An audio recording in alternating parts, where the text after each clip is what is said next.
Anche questa settimana la nostra inviata ha incontrato l'onorevole Gianluca Forcolin. Vediamo il servizio di Paola Martini. Onorevole Forcolin, il governo ha incassato la fiducia e quindi si prepara il decreto sviluppo. Sì, diciamo che venerdì è stata una giornata ricca di emozioni, nel senso che siamo arrivati al photo finish a questa fiducia che ovviamente non può essere altro che uno stimolo per produrre oggi provvedimenti utili ovviamente ai nostri cittadini e alle imprese, alla situazione difficile, quindi non è una fiducia chiusa in se stessa soltanto per tirare avanti, ma è sicuramente una fiducia che ci porta già questa settimana a esaminare in commissione un decreto sviluppo che deve toccare temi importanti quali appunto il risanamento della spesa pubblica da una parte ma anche il rilancio dell'economia dall'altra. I temi saranno importanti, il Ministro ci dice che ci sono ampi spazi di lavoro per cui siamo fiduciosi in questo senso di poter portare il nostro contributo. Certo, e i tempi in cui viviamo siamo a ridosso di una manifestazione a Roma che ha avuto purtroppo degli aspetti degeneri ma che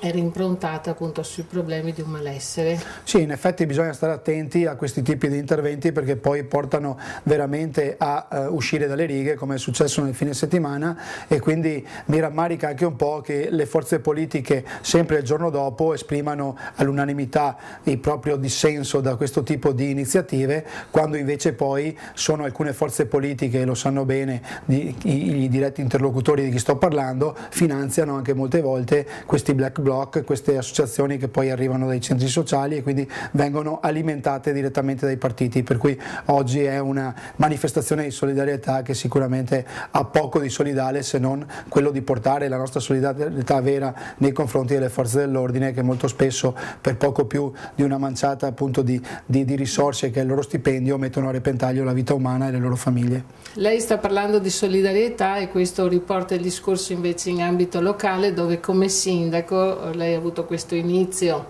d'autunno molto impegnato sui temi appunto del sociale e della solidarietà.